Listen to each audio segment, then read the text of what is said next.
The gigantic government sucks. Pursuit of happiness radio is deluxe. Liberty and freedom will make you smile. The pursuit of happiness on your radio dial. Just as cheeseburgers and liberty fries, it's pursuit of happiness time.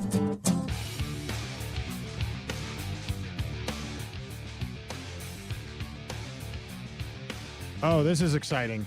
Kim Jong-un just made a big announcement. Apparently, North Korean officials have unveiled a rocket that is capable of reaching America.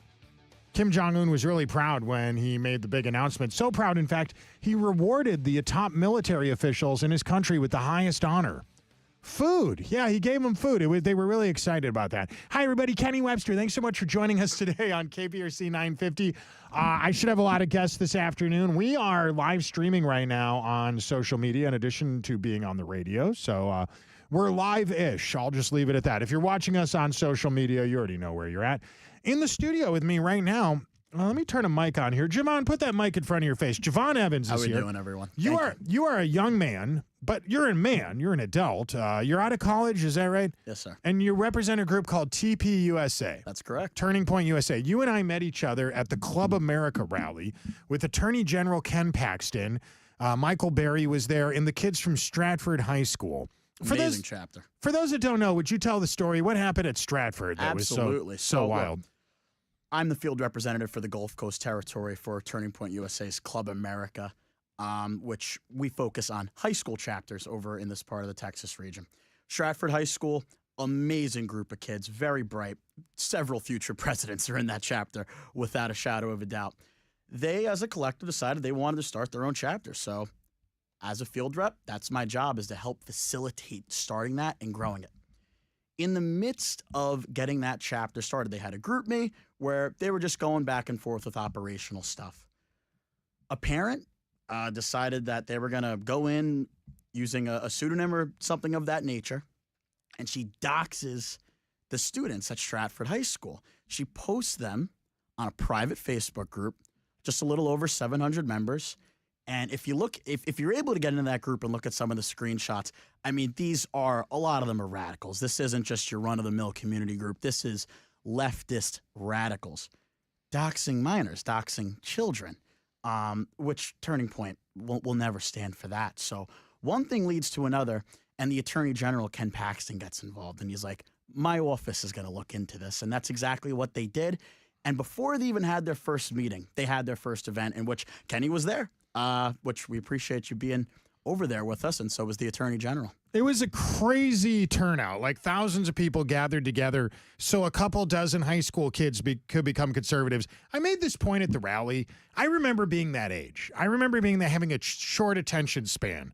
Like I'd say, this semester I'm going to get real into ska music or whatever, and then by next semester I wasn't interested in it anymore. But at that age, you know, the scarcity principle or like reverse engineering, if you told me I wasn't allowed to do something or I shouldn't do something, I was more likely to want to do it. I think that when that woman from Spring Branch Democrat Party came out and tried to stop those kids from becoming Republicans, she turned every one of them into a Republican from the womb to the tomb. Well, absolutely. Look, what that woman did is exactly what the radical left tries to do. It's what they tried to do back on September 10th, which is silence us. And it's especially disgusting when you're trying to stop minors. You're trying to stop these young, bright, innovative minds from gathering together to do what? Celebrate their country? Right. Celebrate capitalism and the Constitution? That's nothing that you should suppress. That's a ridiculous notion.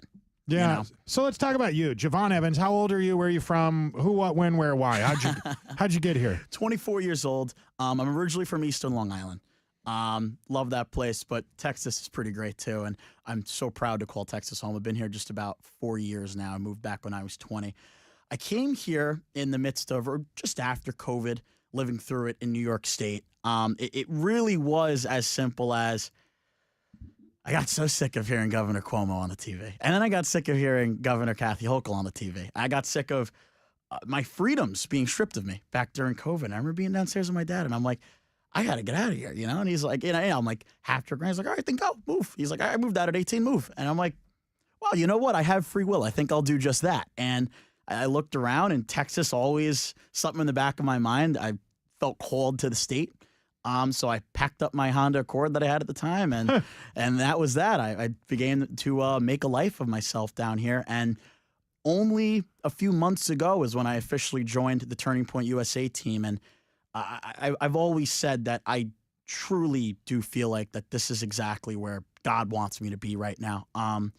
This is the most fulfilling job I think anyone could have, and this organization means the world to me. So you're from the Upper East Coast. I'm from Chicago, and you and I are both now, I mean, conservative thought. I mean, it's weird to say out loud, but thought leaders in Texas for young conservatives. What I'm about to say really upsets people from Texas, but it's objectively true, especially on this radio station. In the last election, there were more native-born Texans voting Democrat than non-native-born Texans. But Republicans won the election in the state. So how did that happen? More of the people moving in from out of state to Texas are voting Republican than are not voting Republican. Right. When I tell this to my native-born Texan friends, it really bothers them, but it's objectively true. As much as people don't like people moving to Texas from Illinois or Chicago or New York, weirdly, that seems to be right now, at least as far as the hard data tells us, what's keeping the state red. Right. And you're evidence to the fact that that's true. So am I. Absolutely. And look, I tell this to a lot of my student leaders in Club America all the time, right? One of the things at Turning Point that is so paramount to us when you start here is, what is your why? Why are you doing this? And a part of my why is because I grew up in New York. I was so fortunate enough to have two loving parents that put me in a school on Eastern Long Island, right? So I wasn't in the city or anything like that, which is chaos now. But I saw firsthand what happens when you give leftists an inch and they take 20 miles. And part of my why is making sure something like that never happens to a state like Texas, a beautiful state, a state grounded in value in their values. And I think that the notion is a bit wild that other people would want to vote to essentially turn Texas into something like a New York. I can promise you from firsthand experience, you don't want to live in a New York. You want to live in a Texas. You don't want some of the highest property taxes in the nation, higher than what's already, somewhat high for Harris County. You don't want a state income tax. You don't want your freedoms with the stroke of a pen to be stripped from you over the sniffles going around. You don't want that. No. So tell me again, what was the date you came here? Was it in 2020, after 2020? August of 2021. Okay, so you were in New York during the pandemic. Now, we didn't have the pandemic in Texas, so we don't even know what that was like. What was it like in New York? Nothing short of abysmal. I remember being at Suffolk County Community College, and it was just a regular day after class. I was going to get some lunch, and we got this text from our phone. It was a SUNY alert for every SUNY school in the state. Something about COVID-19. We'll see you in 2 weeks. Well, that was a lie. That was one of the biggest lies that New York State has ever told us. It was literally, if you're going to go to the beach, right? Long Island's got some beautiful beaches. Put a mask on. Right. Oh, we're going to slowly reopen the gyms after 6 months because everyone got so fat and unhealthy and pale, being forced indoors for months on end. But while you're on the treadmill, make sure you put your mask on. When you go to a restaurant, walk in with your mask on, but then you can take it off, put it in your pocket, so now it's a filthy mask. But if you have to go to the bathroom and you get up, you have to take it out of your pocket, this dirty mask now, and put it over your face. I mean, it was people that had no idea what they were talking about running this state just for the sake of taking away our freedoms, and somehow the majority of the state just went with it. As a young man, that was a red pill moment for you. That was one of my biggest red pill moments. I want to talk more about that. Javon Evans is here right now, one of the leaders of TPUSA in Southeast Texas. DJ Daniel and Theodis. Daniel will be joining us shortly. Stick around. It is Pursuit of Happiness Radio on KPRC. Don't go anywhere. Kenny has always thought the best things in life are free. Free plus tax, of course. Kenny Webster's Pursuit of Happiness.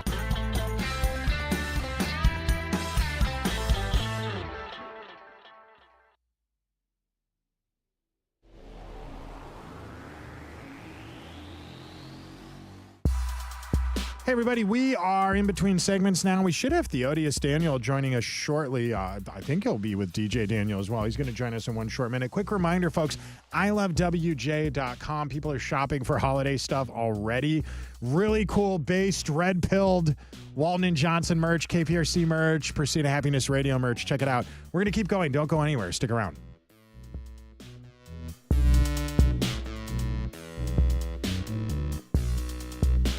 All right, this is interesting. Today's National Get Smart About Credit Day.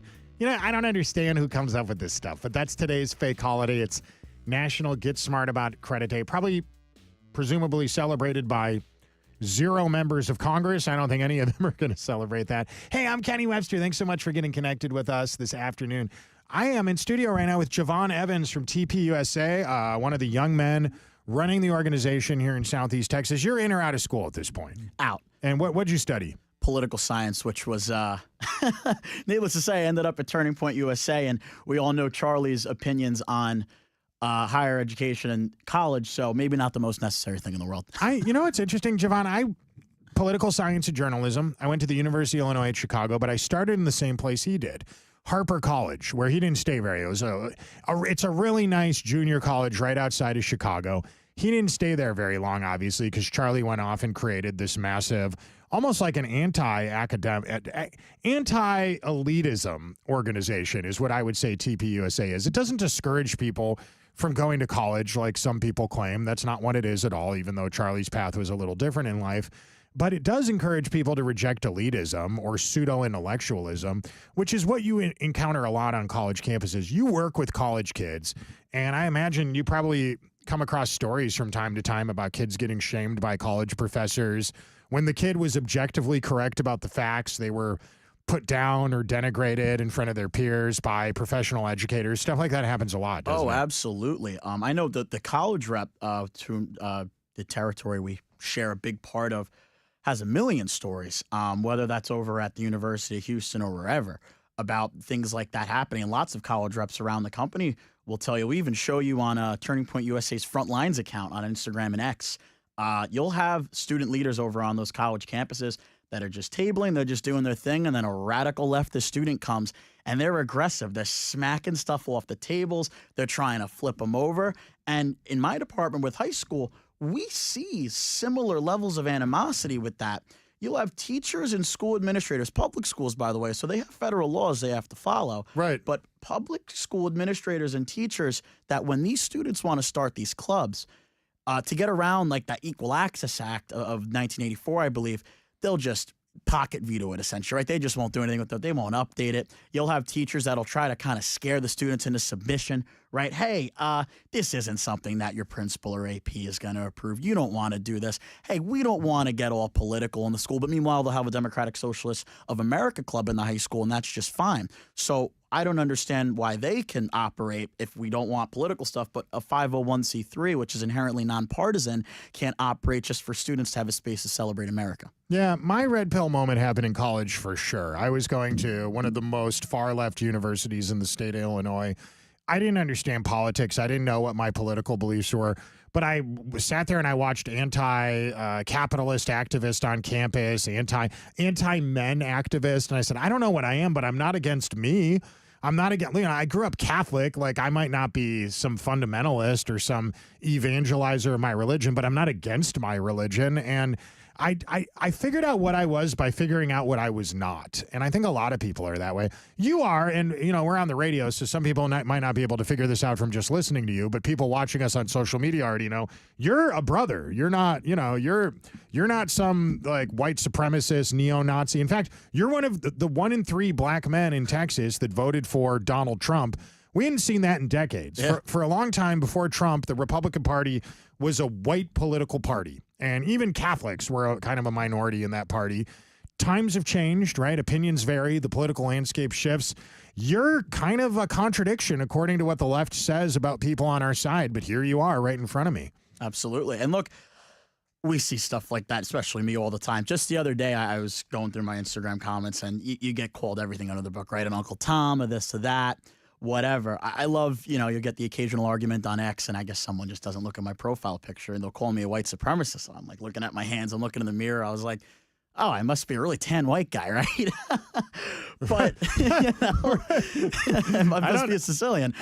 You got a really good tan if that's right? the case, right? And look, what we've seen with the Republican Party and with the right is, I think, something that Turning Point USA and Charlie specifically also did so well, what we did so well, which was we went to those communities. We went to everyone.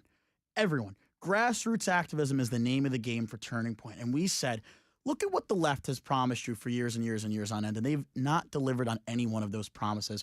We are not going to attempt to prop you up or coddle you because of the color of your skin.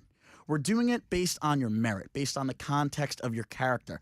That is a foundational principle of this country. It doesn't matter who you are. What I want to know is how good you are at the job. What I want to know is whether or not you're a good person. Those are the things that we care about at TPUSA, and I think that's something that has morphed into something generally for the right and especially for the party, because that is really what matters, right? I think that Black Americans and Hispanic Americans and all the minority groups in this country are really sick and tired of being talked down upon. When you have Governor Kathy Hochul saying that voter ID is racist because Black people don't know how to use a computer, Right. So they can't get an ID, how does your jaw not drop when you hear things like that? At Turning Point, we don't do that. We're very much, your skin color doesn't matter. Boy, I appreciate that. There's a lot of Black people in Turning Point USA. I mean, I met them, the Texas Youth Summit, other places like that. Young Republicans are all over the news this week. Are you a member of any young Republican group, or are you generally just affiliated with Turning Point USA? Youth Young Republicans is it's a group that I joined not too much longer after moving to Houston, and I got a lot of really great connections there. People are confused about this because the young Republican groups from each state aren't necessarily associated with each other. Like there's no, other than the name, the Texas Young Republican Group has no affiliation with the New York Young Republicans. Some people are confused by that. Right. But all that being said, I'm sure you see what's on the screen right over here. Politico is all over this week. They found a chat room on Telegram where there are a bunch of, I'm told that these guys have some affiliation with the Groypers. I don't know any of them, that these are like Nick Fuentes guys. They're sort of, some of them, and again, I don't want to spread misinformation here, but that some of these people are so far to the right that they were anti-Trump or anti-MAGA. I don't know if that's true or not. I do know some of my friends in Texas Young Republicans have told me they've had problems with these guys for years, who showed up in these chat rooms saying things like, we love Hitler, we don't like Black people, using the N-word. I'm obviously paraphrasing here. We hate Jews, that sort of thing. Disgusting, awful language, I will tell you. And I don't think anybody endorses it or supports it at all. And what I'm about to say might qualify as whataboutism, but it is weird to see the outrage, the people that seem to be the most mad about this. And I'm not happy about it by any means, but it seems like the people that are the most mad about it just spent a month celebrating the death of Charlie Kirk. Just spent the last 2 weeks defending Jay Jones, the attorney general candidate for the Democrat Party in Virginia, who said he wants to kill his opponent's children. You know, it's weird to think, but John Fetterman has become such a reasonable voice in all of this, saying maybe it's time to turn down the volume on both sides. I don't know people like this. When I hang out with political people, I'm not hanging out with guys that love Hitler or whatever. Like, I don't know those guys, but they must be out there. Similarly, the Democrats, I don't know, aren't celebrating the death of Charlie Kirk. But Javon, there's so much of this on the internet. How do we what is the I know you don't know the answer to this, but like, isn't it bizarre, this disconnect between online culture and what seems to be happening in the real world? I don't know anyone that acts like this, but on the internet, it seems like there's so much of it nowadays. Right. What's your reaction to that? Look, I think that the media loves to try to portray the majority of the country as what's going on the internet, which is just an awful take, right? If America was representative of all the stuff that goes on X, for example, this would be a pretty Wild West sort of country. Yeah. And as far as that political story went, look, obviously some of the things that were said in that group chat was abhorrent. Also, I didn't see the Democrats shaming those people in the New York Young Republicans group, shaming that person running for attorney general in Jay Virginia. Jones, right? Absolutely. And I didn't see them shaming their fellow leftists when they were posting memes about our boss getting shot in the neck. I didn't see anything for that. So I have a hard time even buying that they're actually mad about that, especially when you see insane levels of anti-Semitism on the left, right? So this almost sounds like a group chat that some of them would probably be like, oh yeah, that's hilarious. I think that this is just a silly hit job and trying to distract from what's really going on in this country right now, trying to distract from the midterms, trying to distract even from us and all of the amazing growth that we've made with this country at TPUSA, and just demonizing young conservatives for one fringe group chat. I would love to see the group chats of some other leftists. I would love to see their discords and stuff. As somebody that speaks at young Republican meetings and Turning Point USA rallies and the Texas Youth Summit, I'll just say this. I'm completely okay with everybody on this group chat I have on the screen getting kicked out of the Republican Party and never being allowed back again. I'm completely okay with that. I'll add this to that. I feel like there should be some consistency. Why won't the Democrats ask Jay Jones to step down as the candidate? Is that too much to ask? I mean, what's the difference? Right. Joking about gas chambers or joking about killing your political opponent's children feels like it's the same thing to me. Right. Well, you're absolutely correct. And I have no idea why no one from the Virginia Democrats will tell him to step down, including the woman running for the Democrat nominee for governor of Virginia against Winsome Sears. But I'll tell you what, Kenny, I think it's because it's, in parentheses, different, right? It's because they're Democrats. For whatever reason, they don't have to take accountability. But anytime the smallest infraction happens to anyone that's even center-right, all of a sudden they're demonized. They're the boogeyman. They're the worst person in the world. That's just how the left, especially the radical leftists, operate. That's always been their bread and butter. If you're just getting connected with us, I'm talking to Javon Evans from Turning Point USA. We should be getting joined very shortly by Theodis Daniel and DJ Daniel. For those, I'm sure you all know who DJ Daniel is. He's the young man that Donald Trump made. And what is he, an ICE agent? I forget exactly. He's everything under the sun. Secret Service, ICE, Houston Police Department, like 8 others. And his dad is running in the 18th District, famous for Sheila Jackson Lee and Sylvester Turner. We should be joined by them shortly. I'm going to check the green room. If you're watching us on the live stream, stick around. We'll be back in just a few short moments. If you're listening on the radio, you already know what happens next, so don't go anywhere. We'll be right back. America, the land of taxation that was founded to avoid taxation. Kenny Webster's Pursuit of Happiness.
Hey, we are waiting for another guest to join us. Let's do a little bonus content right now with my man, Javon Evans. Javon, let's start with this. So you are one of the leaders of Turning Point USA. How many people are involved in the organization here in the greater Houston area? So I know for Greater Houston, it's split between myself and my coworker, Maddie. So I've got West Houston and like Cypher all the way down to like the RGV in Brownsville. And then she's got East Houston, Magnolia, and goes north from there. The Texas region as a whole is, I believe, 6 reps. And then Ricky Adam Jr., he is the manager for the Texas region. So he oversees all of our territories and making sure that we're doing a good job. And he is, I mean, that guy is a rock. He's the best. Every rep on Team Texas is the best. And frankly, every TPUSA rep as a whole is. But there's a special place in my heart for Team Texas. We really are on our A game. How long would you say you want to stay in Texas for? Is this where you imagine your life being from now on? Do you want to move to Florida? Do you want to go to D.C.? What do you want to do next? I think Texas is where I'd like to stay. This state gave me a home like no other, and I love the culture down here. I love the people. I love everything about it. The only thing that would get me to leave would probably be if my future wife was that adamant on it, but I'm assuming she'll probably be a Texan too. I mean, I hope that happens for you. All right, biggest culture shock between New York and Texas. What was it? Ooh, that's a good question. It split either the pizza, or I think, sorry Texans, lack thereof down here. I have yet to find a place that I really like. So every time I get pizza, it's one of the chains. Either that or could be the highways. On Long Island, we have one interstate, I-495, the LIE. It goes right through the middle towards the city. And I mean, if you've never experienced like the Katy Freeway before or anything like it, then you drive on it for the first time. It's like, wow, how is this legal? This is the craziest thing I've ever seen in my life. But, to give it credit, Houston's an hour from Houston, but I can get pretty much anywhere, save for crazy traffic during rush hour in a reasonable amount of time. And the speed limits up here are a lot more realistic or down here rather. And I appreciate that. I am a huge fan of the New York style slice, the big slice that you fold in half like it's a taco. That's my favorite kind of pizza. People always assume it's Chicago because I'm from Chicago. It's not. Chicago is probably my second favorite kind of pizza. Chicago is also my second favorite kind of hot dog. My favorite hot dog is not the New York hot dog. It's the Texas dog with the chili and the cheese on it, and I like that. Food's a touchy subject. People always get mad about this, but I think deep dish is overrated. But at the same time, I don't like a New York-style hot dog, sauerkraut. I don't get the point of that. Right. Yeah, I mean, I'm with you 100%. I don't think anywhere in the world does pizza like New York. I think New York pizza is better than anything you get from Rome or Sicily. With that being said, Houston specifically has amazing food. I think that overall the food culture down here is better than the food culture up in New York. It just so happens that we're missing pizza. They claim that the secret to the New York pizza and the bagel is the water. Have you heard this before? That in New York City, you guys have something in the water that makes the bagel taste better. It makes the pizza taste better. And that might be true. But for that to be true, that would imply that there are chemicals in the water that are unusual, that aren't supposed to be there. As a New Yorker, does that concern you a little? That would concern me a ton. And look, since growing up, I've heard the same thing, right? It's the water. It's the water. When I was visiting one of my friends in Florida not too long ago, he lives over in Naples. They got a pizza place by them in Fort Myers owned by 2 New York expats. And you know what? The pizza tasted pretty dang close to what you could get over on Eastern Long Island.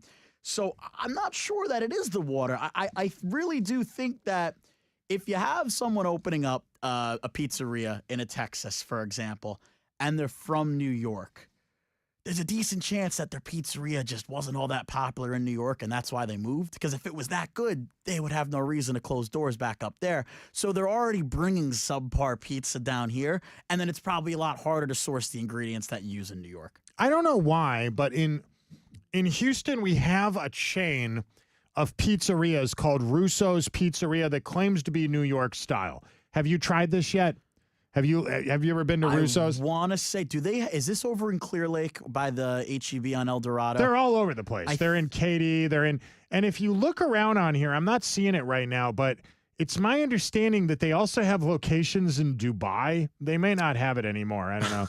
And I always thought, like, that's so odd that it's a New York style pizzeria that you can only get in Texas or in the Mideast. As a New Yorker, that's got to infuriate you a little bit. I mean, as a New Yorker, I just don't think that that's New York pizza. If you're everywhere except for New York, then how can you be New York style, you know? And I tell my student leaders all the time, right, at Club America, for their first and last chapter meetings, we'll get pizza delivered or picked up for them so they can enjoy and entice their fellow students to come to their first meeting. And I always tell them, like, guys, you know, if I could bring y'all something from Pozzo and Wading River back on Long Island, I gladly would, because the Domino's, the Papa John's, y'all like it, and that's great. And I'll eat it, of course. It's not the worst pizza in the world, but I think it is, yeah. you know, I just Javon, I grew up Italian in Chicago, and my mom would not let me eat at Olive Garden. We were not allowed to have Little Caesars. We were not allowed to have Domino's, to the point where if I was at another kid's house and there was Little Caesars, I thought I was it was like I was drinking a beer or something.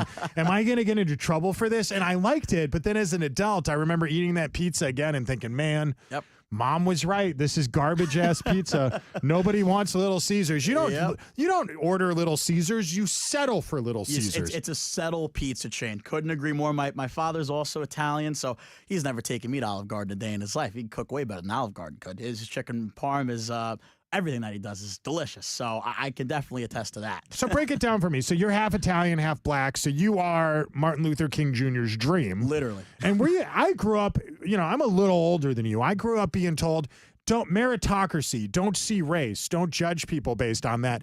The new era of liberals don't agree with that. They don't want that. They want to see race. They want to divide everybody up based on skin color and stuff. When you were growing up as a kid, isn't that exactly what you were trying to avoid? Absolutely. And we were told, at least from elementary school up until somewhere when high school started for me, that, you know, we're all the same and it's all about who you are, right? Like MLK said, don't judge me by the color of my skin, but by the content of my character. If Martin Luther King could see the modern day American leftist, he would be, his jaw would be on the floor. Are you kidding me? It's an asinine notion to suggest that the most important thing about you is the color of your skin, and that is the defining characteristic of who you are, what you can do, who you will be, that you are responsible for something that your ancestors might have partaken in years and years and years ago. It's ridiculous, and I think that the left does that for two reasons. They do it to be decisive on purpose, right? Because they don't want us focused on the things that they're trying to do in the government. They want us focused on fighting each other. And again, it really is gross. It's disheartening. I would be hard pressed, and it's one of the reasons why I'm so proud of working for TPUSA. I know for a fact that I got this job, that I have the opportunity to work here and empower the leaders of tomorrow because of my character, because of who I am, not because of the reflection in the mirror. And when you have DEI and stuff, I think that you're doing young black Americans a disservice, because they might always question that. Did I get this job because I deserve it or because I'm black? Yeah. And hopefully, yeah, exactly. I mean, that's how I see it too. Racism sucks. It disgusts me, right? But the idea of dividing everybody up based on skin color and then handing out DEI positions, that's the soft racism of low expectations. It's just racism in another form. It's not any different. It's the same thing with sexuality. It's the same thing with gender. Like, I don't care if someone's gay. I don't care. It's not my choice to be that way. But right. If somebody else wants to do it, fine, as long as they're not thrusting it in my face. Sadly, that seems to be the motivation of a lot of the political activists in that movement. I will tell you this, Javon, the day I realized, it was probably 10 years ago, when I realized we really needed Turning Point USA. It was probably a decade ago. They have these websites you probably look at from time to time, like the College Fix or Campus Reform. Do you look at these websites? They're political. It's kind of like Breitbart or the Daily Caller, but for college news. Mm-hmm. And here, I'll pull one of them up on the screen so people watching us can see what I'm talking about. What they report on is all the insanity that happens at college campuses around the country from a right-wing perspective. And I remember the first time I ever saw what I'm about to describe to you, I didn't think it was real. I was reading one of these news websites, like here you got Harvard course on black women in politics, omits prominent conservatives. Well, of course it does. Court blocks ACLU's effort to drop transgender athletes. So the news stories you get, these are headlines that would affect you if you were a college kid. Gavin Newsom says colleges should give preference to slave descendants or whatever it is. It's like, all right, well, let's pick apart at that. And they'll cover the news story from a conservative perspective. But I remember I was on one of these websites probably 10 years ago, and I read something I'd never seen before. liberal activists embracing racially segregated spaces on college campuses. Now, I'm just old enough. I'm an older millennial. You're a Zoomer, right? I'm an older millennial. I'm almost Gen X. To me, the thought of having a place on campus where only Hispanic kids can go, where only gay kids could go, where only Jewish, that's mind-boggling. It's insane. It's absolutely crazy. And I don't understand how that does us any good. Their argument is, on the left, they're like, well, this is a safe space. Yeah, this is what the Ku Klux Klan was advocating for, you guys. This is what Jim Crow was. They're like, no, it's a safe space. Do you feel safer when there's, like, they say they want diversity, but then there's no diversity there? Is that safer? Right. They're not even arguing, especially with segregated everything.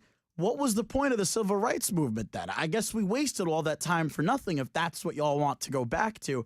It is mind-numbing. I could never imagine ever endorsing policy like that. Look, this country has made leaps and bounds in terms of getting to a point, and I really think it was just before Obama and just starting in his first term. Of course, I was very young then, but to where racial tensions were at an all-time low. And then we just got right back into, no, actually, race is the only thing that's important. And yeah, let's have segregated spaces for races in college campuses to make the other students feel comfortable. That's not America, right? That's not what we're all about. What? So now you want to be only with the people that you look like and be in a racial echo chamber and literally push away every other portion of the population. For what? Because you think that's a progressive take? That's regressive. That's fundamentally un-American. That goes against what MLK fought for. That goes against what Malcolm X fought for. That goes against all of it. And I think that kind of goes back to the whole leftists really don't know what they're fighting for, because if they thought for more than 10 seconds, they would realize, oh, wait, we're literally endorsing segregation. That's crazy. I mean, that's what I think, too.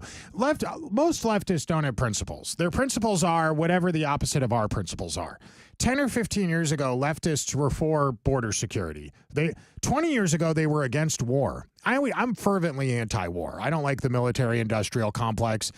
Donald Trump's one of the reasons I joined the Republican Party. I mean, he's the biggest part of it, because he was an anti-war conservative. He's like what was known as the peacenik conservative, was these people on the right who argue that not only is it worse for the world for us to be funding war, both sides of every war everywhere, it's worse for Americans because it's creating inflation. It's making us all less safe.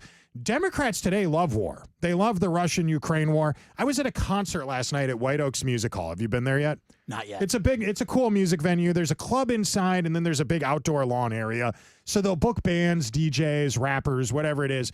And if it's a big enough headliner, they'll have them perform outside. If they don't sell enough tickets, they'll have them play inside in a smaller room. Okay. Anyway, I'm there last night, and there's this band from New Zealand, Emil and the Sniffers and Turnstile. Do you know who that is? It's a hardcore alternative rock band. So. The guys get on stage, and they go, F Donald Trump, and everybody cheers. Yeah, F Donald Trump. And then they go, Free Palestine. And everyone goes, yeah, Free Palestine. And I look around me. I'm like, am I the only one that watched the news this week? Because this is very uncomfortable, guys. But the guy you all just said you hate, who you have every right to hate, and you could say F that guy, that's what's great about America. You don't have to like him. He's the guy that just freed Palestine. Now, I know you don't want to hear this, but the war just ended. The only danger anyone in Palestine is in right now is from Hamas going out in the street and executing people, like lining them up and shooting them like the communists did back in the day, because they were against Hamas and now Israel's moved out of there. I don't understand. How is this so hard for people to figure out? I mean, I'm confused that they're confused is what I'm saying. I'm just as confused as you are, Kenny. And look, they're blinded by their hate, and they're blinded by the notion, like you said, they have to be against whatever it is that the right, and I think really just whatever the average American, the people that aren't radical, are for. President Trump freed Palestine, plain and simple. Right. President Trump got this war ended. Him specifically and his team and his administration.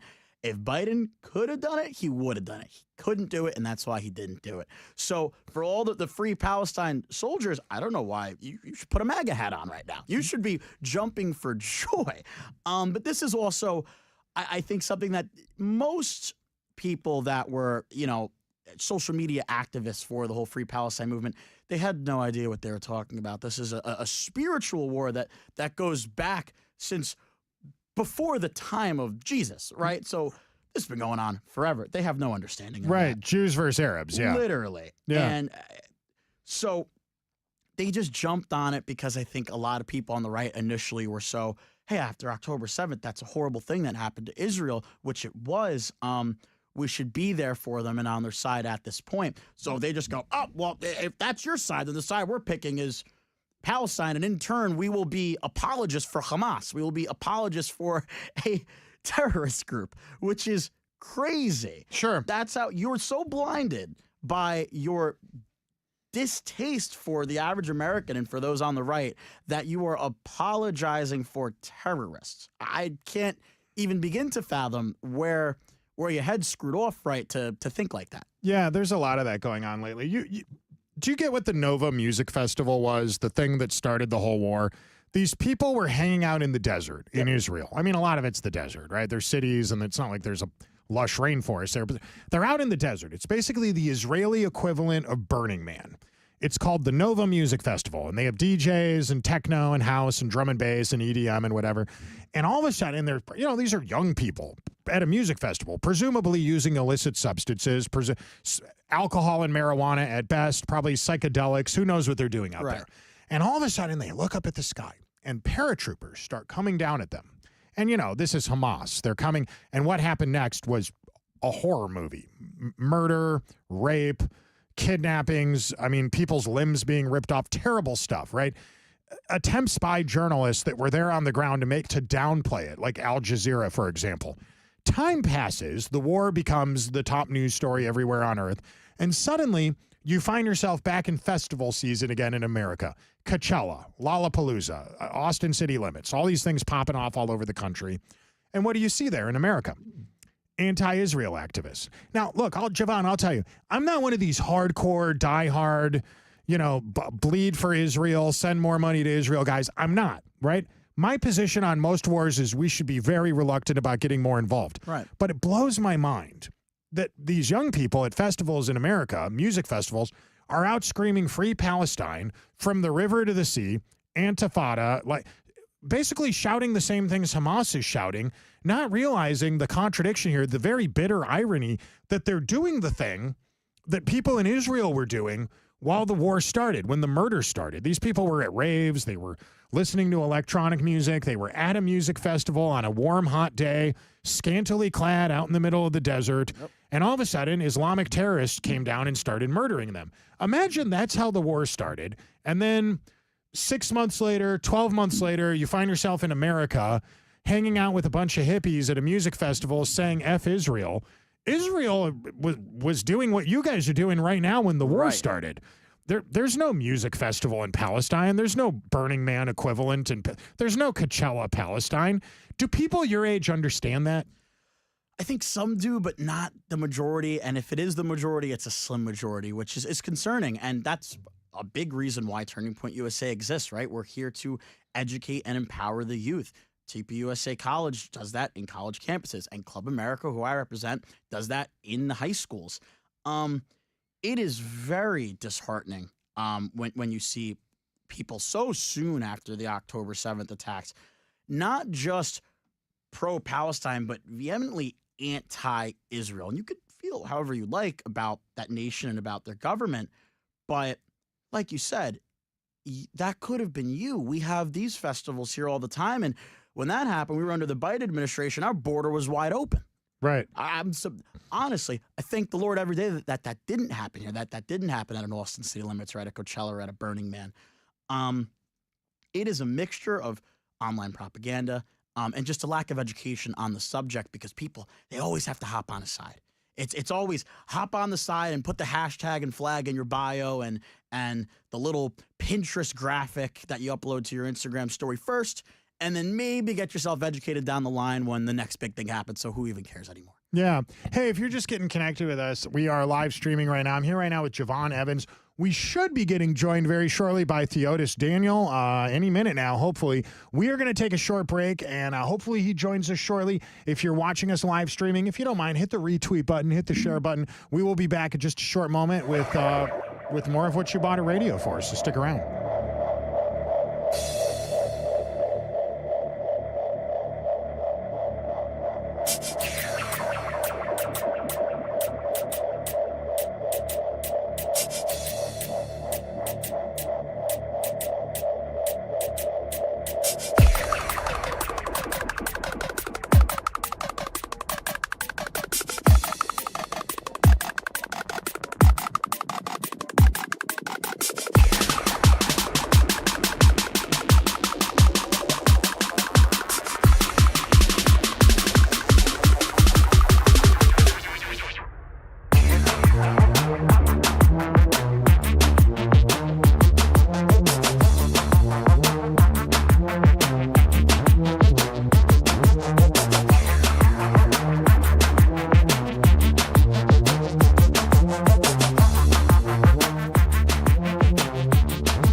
Hey.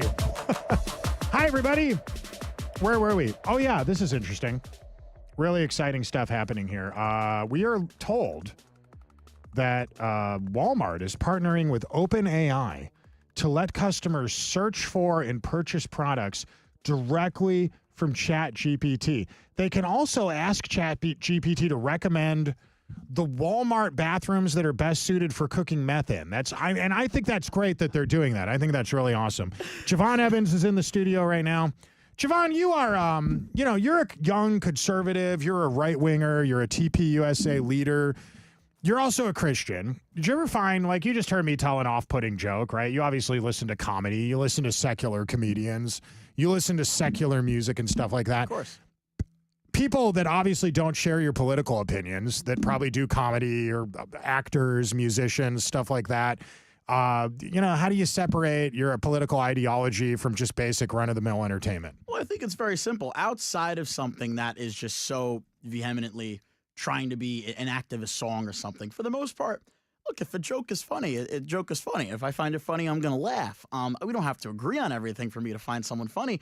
If there's a good song on, there's a good song on. If it's catchy and I like it, it's catchy and I like it.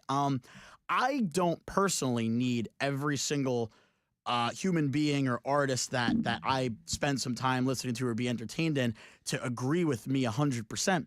Turning Point USA, right? Like, we all agree on our mission. We all agree that we need to educate and empower young leaders. But we don't agree on some of our political takes, and we're still all best friends, and we co-work just fine. There's a really fun diagram that I saw on X some months back where you look at the left versus the right and the diversity of thought between the two sides of the aisle. And it's these bubbles. And the right is like these various shades of red, and it's all these bubbles all over the place of people collaborating, but they don't fully align. And on the left, it's just like this one solid blue bubble. And that's because people on the left, The moment you stray away just a little bit, you're done. You're axed. They pull the rug from you. They go even more to the left, and people end up on the right because they just got pushed towards us. Because they go so left, you can't even see them anymore. Right. And I think that they do that a bit too much with comedians. They do that a bit too much with artists. You know, again, I'm very chill when it comes to things like that. If I find a joke funny, if it's a good joke, it's a good joke. I don't really care who you are. You made me laugh. Congratulations. I'm not going to hate you because you and I may disagree on a law that recently passed. Who are your favorite comedians? Oh, I'm going to have to go with more entertainer, right? I don't think Joe Rogan's the best comedian in the world, but I think he's a really good entertainer. I love his show. He is a great entertainer, yeah. Sebastian Maniscalco, am I pronouncing his last name right? Well, he's considered to be right-wing. Did you know that? Yeah, he's like a low-key right-wing guy. They claim. He's from the north suburbs of Chicago, and he's Italian. Yeah. So obviously all of my uncles and aunts love that guy. They think he's amazing. You know, you probably know this about me. I do stand-up on the weekends.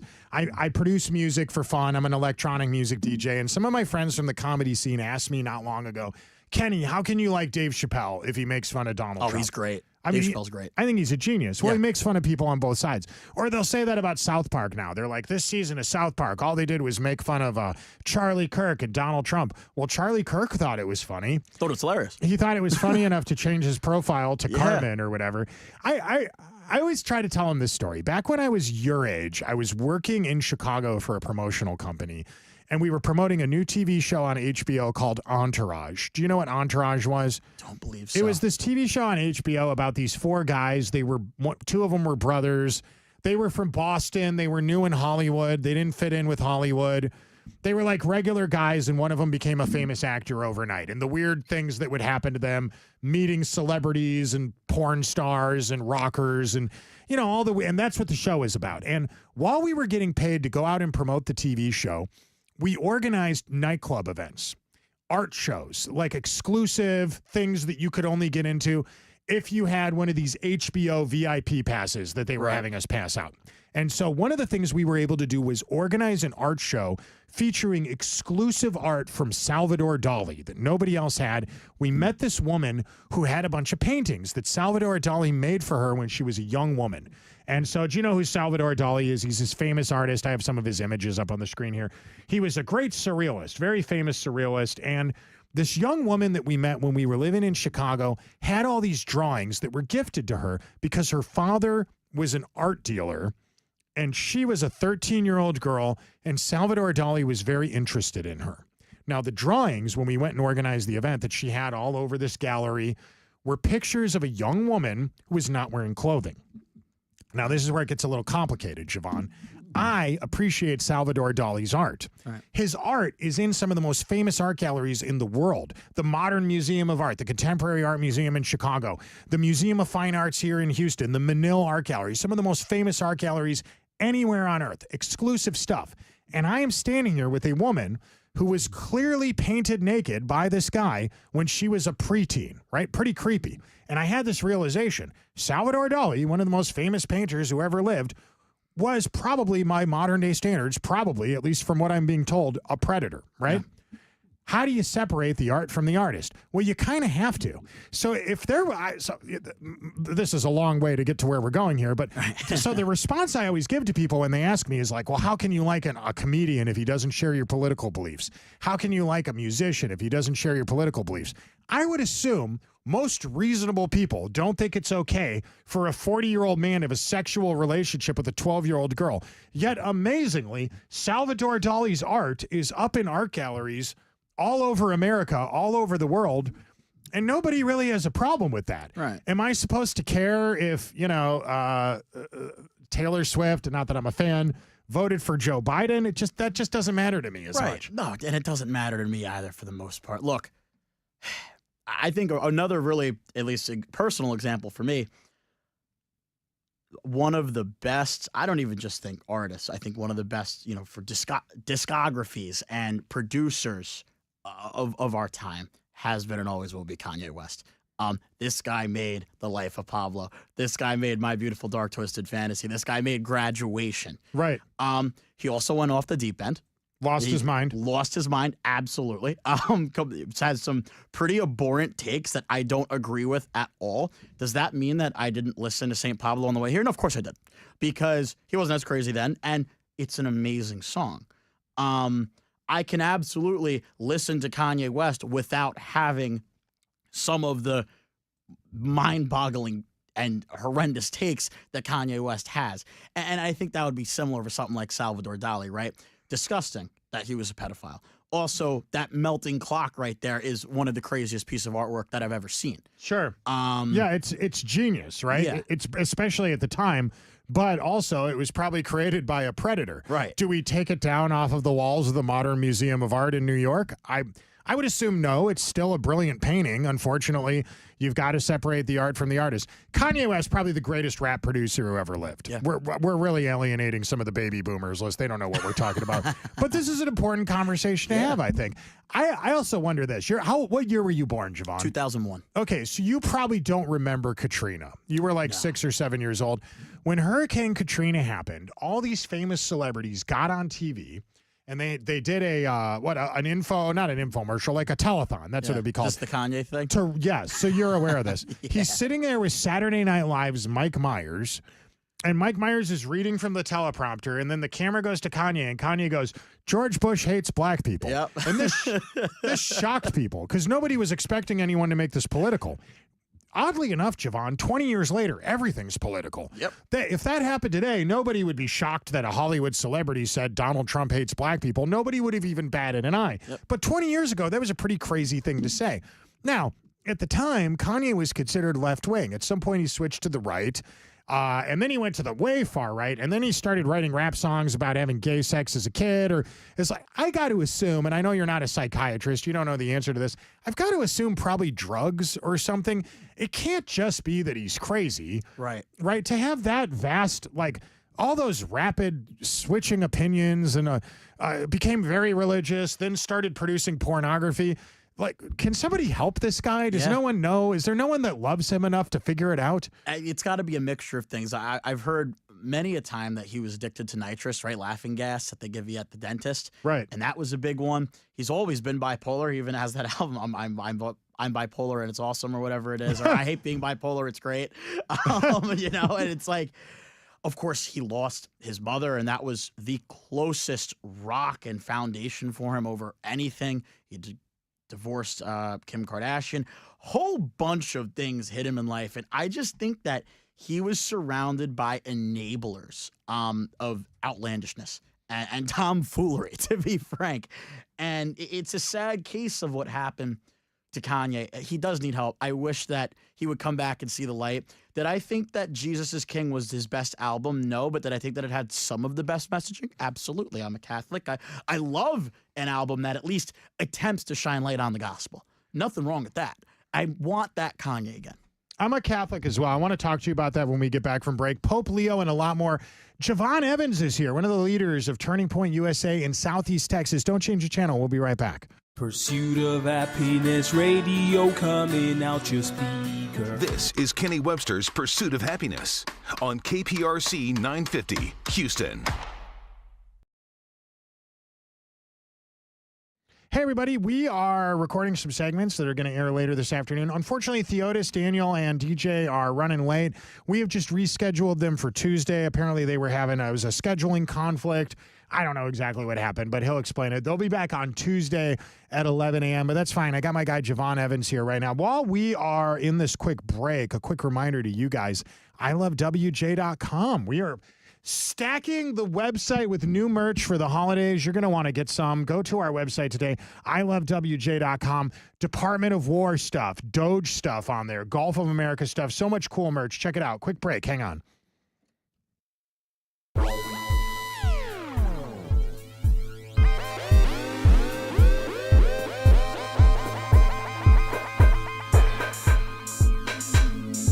All right. Angelina Jolie, the Hollywood actress, says despite hating Donald Trump, she is not going to be leaving the USA. Of course not. I mean, after all, what if Jennifer Aniston gets married again and she has to steal another guy's husband? She can't leave the country for that. I'm here right now with my buddy Javon Evans. Javon is from Turning Point USA. Not unlike me, he wasn't born in Texas. He got here as quick as he could. He was helping to run the group here in Southeast Texas when the terrible thing with Charlie Kirk happened.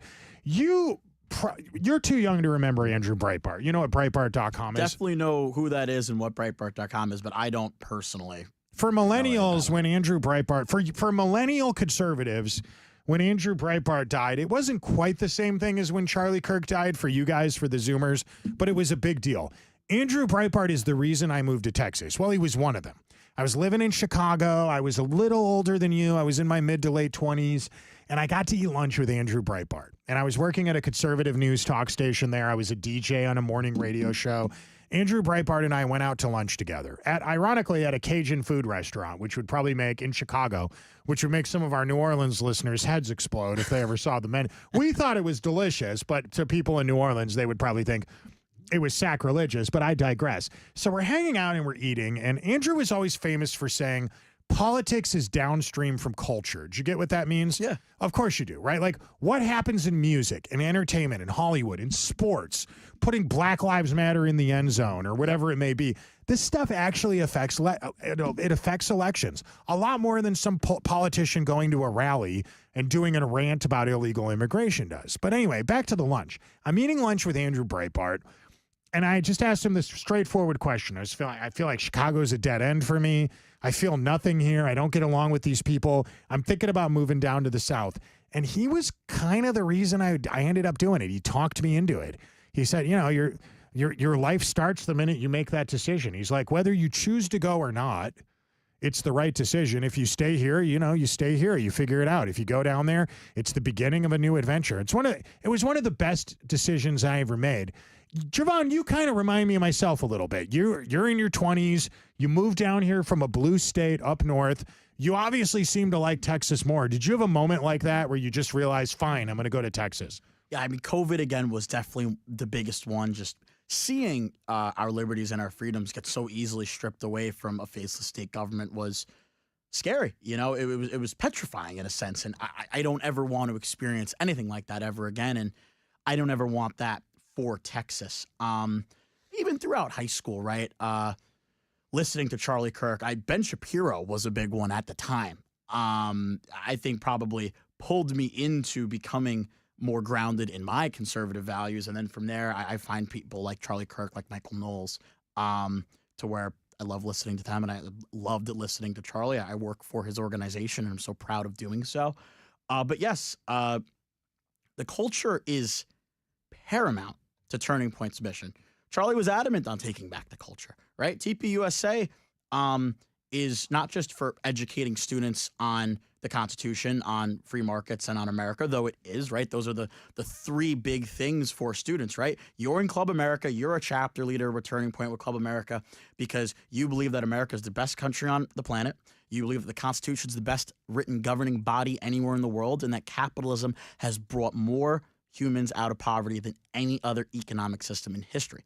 But it's also very culture-oriented. Be grounded in your faith, right? The Maha movement, making America healthy again.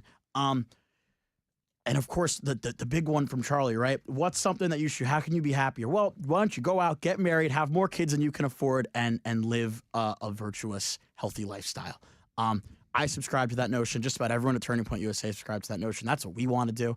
I know my manager, Ricky, told me a very personal story about how that's pretty much how he got involved, and it was through that idea, and he's so much happier as a person now. And I think that's just a general theme with Turning Point, and a general theme of the left's craziness gave Turning Point USA an opportunity to be this amazing self-betterment movement of, hey, go to the gym, eat right, love thy neighbor, be involved at your local community, be a leader, be loud, be strong, and yes, have lots of babies. I can't wait to become a father when the time comes for me. It's one of the most important things I think any man can ever do in their life. Man, I would agree with that. Definitely get married. Obviously, I, being a divorced guy, am probably not the right guy to give advice about this, but my recommendation is get married and try to create a family. That's my advice. You're Catholic. I'm guessing your dad's Italian, so I'm guessing he's Catholic. Is your mom Catholic too? She goes to the Catholic Church now, too. It just kind of, it worked out. Okay, we've got a new pope. And I know that there are a lot of conservatives that don't like Pope Leo, like they didn't like Pope Francis. I will say this. He says as much conservative stuff as he says liberal stuff. I'm not defending his political beliefs or whatever, but the liberal media will, here, I'll pull up an article for you right now. The liberal media will do a story about him saying something anti-Trump, right? Something like pro-immigration or help the immigrants, that sort of thing, as if Republicans are against immigration. We're not. We're against illegal immigration. But anyway, here's an article today we're just looking at on the screen in here of Time Magazine. Pope Leo is becoming increasingly vocal about defending immigrants from Trump's crackdown. That's true. He's also becoming increasingly vocal about being against abortion. He's also becoming increasingly vocal about being against, gay marriage, encouraging people to have a traditional marriage, that sort of thing. There are liberals out there who hate Pope Leo because he's a Catholic, right? But at the same time, the American media tries to make him sound like he's some far-left political activist. The truth is, he's neither a right-wing ideologue or a left-wing ideologue. As a young Catholic, you go to Mass regularly? Absolutely. Do you find that you encounter a lot of people that'll point out to you, the Pope doesn't agree with all your political beliefs. Don't you want to stop being a conservative? How do you react to that sort of thing? Oh, yeah. You hear that all the time. I hear that more from Protestants than anything else. And, I love the Protestants, love all Christians. I like Protestants, Baptists, and Catholics. I cannot stand the Methodists. Yeah, they understood. Those Methodists make me very uncomfortable. I just don't get it. With their coffee shops and their book clubs. Yeah. But anyway, you were saying. Yeah. Look, I'm not going to agree with every political take that Pope Leo has. And I pray for him that he has a very long life and that he leads the Catholic Church in a virtue through Christ, right? And I don't think that I have to. And look, maybe there's some Catholic out there that can prove me wrong and say, no, actually, you have to copy exactly what Pope Leo says. I just simply don't believe that. And you're right that as many liberal takes that he has, he also definitely has conservative takes. I was so excited that he's the first American Pope. Hearing the Pope speak in perfect English with like an American accent is wild to me. It spins your mind. It really does. And I think that's cool. I am not going to leave my faith just because the Pope blessed a block of ice. That's not enough for me to leave my faith. And whilst I don't look at a Baptist or a Protestant and say, well, you have to become a Catholic. No, I'm not a crusader. Go Crusades, right? But I don't have the helmet. I don't have the sword. It's not enough for me to leave mine. I love being a Catholic. I love being able to go to Mass. I usually go to Our Lady of Walsingham over by the Spring Branch area. It's an absolutely beautiful parish. It's actually in the Ordinariate. So even though I'm a cradle Catholic, it wasn't built for me, but I love how traditional and reverent that the Mass and that the parish is. Too much to stay away from it. But it's a part of who I am. It's a part of my identity, and it's how I can talk to Christ. It's how I can talk to the Lord. It's where I feel most comfortable. It's where I feel most connected to him. And it's where I ground myself. So, the Pope Leo, again, blessing a block of ice or having a more liberal take, that isn't going to sway me away from the beliefs that I am grounded in. To be fair, blessing that block of ice didn't hurt anybody. Right. But I mean, I thought it was a little odd too, but whatever. Hey, before we get out of here, I just want to thank my guest today. Javon Evans is here right now from Turning Point USA. A lot of people are going to watch this stream. A lot of people are going to download this podcast. By the end of the day, tens of thousands of people are going to hear you talk. What do you want them to walk away from with this conversation? What do you want them to know about the group that you work with and the work you're doing? Yeah, I want them to walk away with this. I want all y'all to understand that we cannot tell you enough how much we appreciate all of the support that you have given us since September 10th, when the radical leftists attempted to silence us, when they attempted to end Charlie's mission. It is alive and well, and it is thriving. Over 160,000 individual people reaching out to us. How do we donate? How do we start chapters? Hey, I'm a high school kid. I want to start or join a Club America chapter. My territory alone, when the semester started, had 2 chapters, and now I'm at 44 and counting. Amazing. Absolutely. God is good. Peace be with you, Javon. I knew I liked you, but now that I know that you're a Catholic, I like you a little more. Same goes with you, and I think that's just one of the many things we have in common. My brother, Javon Evans. I'm Kenny Webster. Follow Javon on X. Where do they find you? Javon Evans X. Yeah, give him a follow. He is a good follow. I love you all. We'll be back bright and early tomorrow morning for more of what you bought a radio for. Have a fantastic day, y'all.